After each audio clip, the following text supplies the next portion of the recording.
الله الرحمن الرحيم. الحمد لله والصلاة والسلام على سيدنا محمد وعلى آله وصحبه وسلم. هذا إلهي كسكو waxaan maanta halkan soo joogsanay sida wasaaradii hawshan ugu xilsaaran caafimaadka danahay guddigii maareynta iyo ka hortagga xanuunka aafadan weyn ee caalamku habsatay COVID-19 markaan aragnay in khatartii xanuunku soo kordhayso oo dib u soo laba kacalaysay waxay muddo badan oo arki weydeen nabad baa jirtay yani xanuunkii iyo aad hoos ugu dhacay 2 bilood iyo jajar in soo dhaafay waxa maanta kan soo joojiyay waxay wajidii saddexaad runtii oo in gelinaba adduunyada kale saa ugu wareegaysay ayna soo gaadhay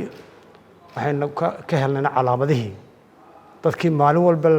la tishaabinayay ee awal 2 bilood jajarkaasi bishii 6 iyo bishii 7 dhowrkii boqol la baaraba ama laga waayay gabigoodaba zero ay noqonayeen ama 2 qof iyo 3 qof laga helayay in 10 kan cisho u dambeysay bisha ay naga dhamaatay 9aad markii ay badatay dadkii la baariyay laga helo 5%, 4%, 10 markii isku shareeyay taas waxay noqotay inaan ku qasbanaanay in soo horjoogsano inaan dibina xasuusino in xanuunkii maartay soo kordhay in talaabooyinka caafimaadka ee awal ba taqaaneen ee warbaahinta maalin walba ku jira in lagu dhaqmo ummadda Soomaaliya ku dhaqanto oo is ilaaliyaan taxadirkii badiyaan hadii aan si dhigana biilii dhawatay caafimaadku badnaa kororkaas jira waxaan soo horjoogsanay oo idinku wacyigelinayna ama idinku waanayna in aad loo taxadiro oo kala fogaashihii ama dhaqashadii afsaabkii in wax la xilliga hortay kariyay xanuunkani in maartay la qaado talaabada labaad oo ah oo inta taxadirka laga tago in talaalkii la qaato saa la socotiin talaalku wuxuu yareynayaa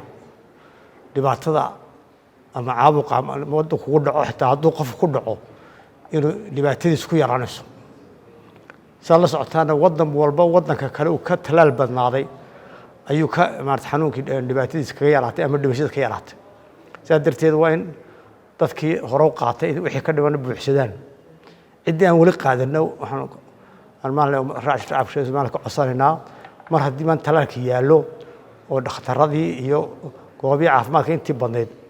la geeyay wixiina bilaash yahay in dareemada qaarkood ee dadka dhex socda madaxa ka saartaan ee oranaya maxamed fadhiisiya dib buu fadhiisiya dib buu keenaa waxa soo dharay waa wax kasta oo binaanka cusub yimaadaaba wuxuu leeyahay dacaayada raqiis oo dhex socda dacaayadaasi in maskaxdiina ay gelin laakiin saad raacdaan in 9% in dawooyinkan wax badan ay ka taraan talaalkana way arrimadu leediin muddadan adduunyadu talaalada heshay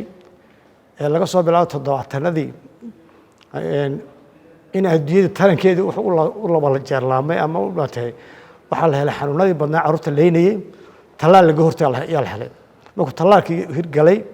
waxa muuqda la socotiin in maanta caafimaadka carruurta iyo taranka iyo wax dhan ay xoogeysteen kana